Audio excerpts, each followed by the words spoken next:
نواب اکبر بگٹی، جس کا پورا نام نواب اکبر شہباز خان بگٹی تھا۔ نواب اکبر بگٹی 12 جولائی 1927 کو برکھان، جو کہ موجودہ بلوچستان ہے، ایک کھتران بلوچ فیملی میں پیدا ہوئے۔ اکبر بگٹی قبیلے کے سردار نواب محراب خان بگٹی کے بیٹے اور شہباز خان بگٹی کے پوتے تھے۔ نواب اکبر بگٹی نے ابتدائی تعلیم کراچی گرامر اسکول سے حاصل کی اور پھر ایچیسن کالج سے تعلیم حاصل کرنے کے بعد آکسفورڈ یونیورسٹی لندن سے ہائر ایجوکیشن کی تعلیم حاصل کی۔ نواب اکبر بگٹی قبیلے کے سردار کا بیٹا ہونے کی وجہ سے اپنے باپ کی وفات کے بعد 1946 میں اپنے قبائل کے 19ویں سردار منتخب ہوئے۔ اکبر بگٹی نے 3 شادیاں کی۔ پہلی شادی بلوچ فیملی سے، دوسری پشتون فیملی سے، جبکہ تیسری پرشین فیملی سے کی۔ ان تینوں بیویوں سے ان کے 6 بیٹے اور 7 بیٹیاں پیدا ہوئیں۔ نواب اکبر بگٹی کی پہلی بیوی سے نواب سلیم بگٹی، طلال بگٹی، ریحان بگٹی اور سلال بگٹی پیدا ہوئے، مگر یہ چاروں بیٹے اپنے آخری وقت آنے کے ساتھ اس دنیا فانی سے چل بسے۔ نواب اکبر بگٹی کی دوسری بیوی سے جمیل بگٹی اور تیسری بیوی سے شاہزوار بگٹی پیدا ہوئے۔ نواب اکبر بگٹی کی پہلی بیوی سے 5 بیٹیاں پیدا ہوئیں: درے شہوار، نیلوفر بگٹی، نازلی، درین بگٹی اور دردانہ بگٹی۔ ان کی دوسری بیوی سے 2 بیٹیاں پیدا ہوئیں: شہناز مری اور فرناز بگٹی۔ اکبر بگٹی نے اپنے فیصلے کے 19ویں سردار مقرر ہونے کے 3 سال بعد حکومت کی خصوصی اجازت سے Pakistan civil service academy PAS، جسے اب CSS کا امتحان کہتے ہیں، دیے بغیر تربیت حاصل کی۔ اس کے بعد وہ سندھ اور بلوچستان کے شاہی جرگے کے رکن نامزد ہوئے۔ پھر 1951 میں اکبر بگٹی بلوچستان کے گورنر جنرل کے مشیر مقرر ہوئے۔ 1960 کی دہائی میں وہ چھوٹی قومیتوں کے حقوق کی علمبردار جماعت نیشنل عوامی پارٹی میں شامل ہو گئے۔ فیلڈ مارشل ایوب خان کے دور میں وہ کچھ عرصہ جیل میں قید بھی رہے۔ جب عطاءاللہ مینگل بلوچستان کے وزیر اعلیٰ بنے تو نواب اکبر بگٹی کے نیشنل عوامی پارٹی سے اختلاف ہو گئے۔ 1973 میں جب ذوالفقار علی بھٹو نے نیشنل عوامی پارٹی کی حکومت کو برخاست کیا تو اکبر بگٹی کو صوبے کا گورنر مقرر کر دیا اور 10 ماہ تک گورنر رہے، لیکن بعد میں ذوالفقار علی بھٹو سے اختلاف کی وجہ سے گورنر کے عہدے کا استعفیٰ دے دیا۔ 1977 میں نواب اکبر بگٹی نے ایئر مارشل اصغر خان کی سربراہی میں قائم تحریک استقلال میں شمولیت اختیار کی۔ 1988 میں اکبر بگٹی بلوچستان کی صوبائی اسمبلی کے رکن نامزد ہوئے۔ فروری 1999 سے اگست 1990 تک وہ بلوچستان کے منتخب وزیر اعلیٰ بھی رہے۔ اس کے بعد بینظیر بھٹو نے بلوچستان کی اسمبلی کو تحلیل کر دیا۔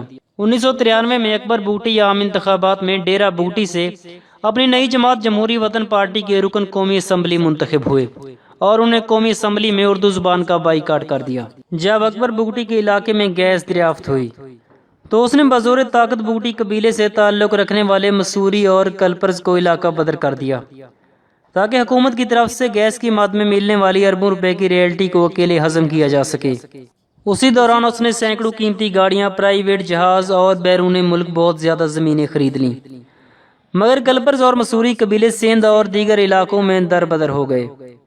ایک اندازے کے مطابق ان کی تعداد 80,000 بتائی جاتی ہے۔ یہ قبیلے کئی دہائیوں تک علاقہ بدر رہے۔ پرویز مشرف نے ان قبیلوں کو دوبارہ آباد کرنے کا فیصلہ کیا، جس کی اکبر بگٹی نے بھرپور مخالفت کی اور ان کی آباد کاری میں رکاوٹیں ڈالنے لگا، مگر پرویز مشرف اپنے مشن پر ڈٹ گئے۔ اس نے ڈیرہ بگٹی میں سڑکیں اور فوجی چھاؤنی تعمیر کرنے کا آغاز کر دیا۔ واپس آنے والے کلپرز اور مسوری قبیلوں نے کئی چھوٹے قبیلوں سے مل کر ایک جرگہ کیا، جس میں فیصلہ کیا گیا کہ نواب اکبر بگٹی اب ہمارا سردار نہیں رہا۔ جواباً اکبر بگٹی نے اپنا علاقہ چھوڑ کر پاک فوج کے خلاف گوریلا جنگ شروع کر دی۔ حیرت انگیز طور پر اکبر بگٹی کا ساتھ دینے والے وہ مری بھی شامل تھے جن کے خلاف اکبر بگٹی نے 70 کی دہائی میں خود آپریشن کیا تھا۔ اکبر بگٹی نے پاک فوج اور حکومتی تنصیبات پر بہت سے حملے کیے، حتیٰ کہ پاک فوج کا ایک ہیلی کاپٹر بھی مار گرایا۔ ان کارروائیوں کے جواب میں پاک فوج کو اکبر بگٹی کے خلاف گھیرا تنگ کرنا پڑا۔ اسی اثنا میں نواب اکبر بگٹی کی طرف سے ایک فوجی پر ڈاکٹر شازیہ خالد پر زیادتی کرنے کا الزام لگایا گیا اور اسے بلوچوں کی عزت پر وار قرار دیا، مگر جلد ہی یہ حقیقت بے نقاب ہوئی کہ ڈاکٹر شازیہ خالد کا ریپ اکبر بگٹی نے خود کروایا تھا۔ ریاض گل اور فرزانی بگٹی نے ڈاکٹر شازیہ خالد سے زیادتی کی تھی۔ اس کے بعد ریاض اور اس کا دوست سوئٹزرلینڈ فرار ہو گئے۔ ان کا مقصد پاک فوج کے خلاف صرف بلوچوں کو بھڑکانا تھا۔ تاہم غیر ملکی چینل اکبر بگٹی کو ہیرو اور پاک فوج کو ویلن کے طور پر پیش کرتے رہے۔ اسی دوران علاقہ بدر کیے گئے بہت سے بگٹیوں کی واپسی ہوئی۔ تو ڈیرہ بوٹی میں ایک اور جرگہ ہوا، جس میں بوٹیوں نے حکومت سے مطالبہ کیا کہ نواب اکبر بوٹی کو گرفتار کر کے قبیلے کے حوالے کیا جائے تاکہ اسے سزائے موت دی جا سکے۔ اکبر بوٹی کو بھی ان جرگوں کی اطلاع مل گئی تھی۔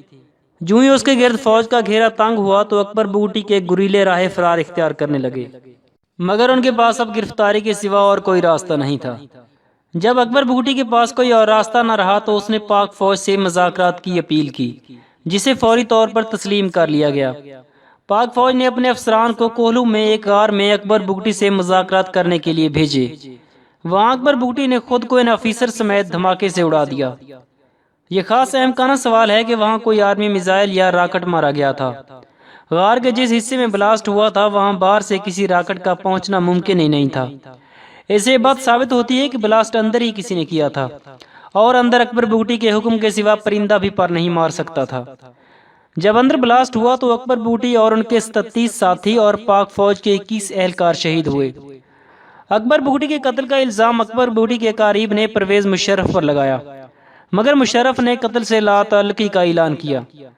اس قتل کو لے کر پورے بلوچستان میں حالات کشیدہ ہو گئے۔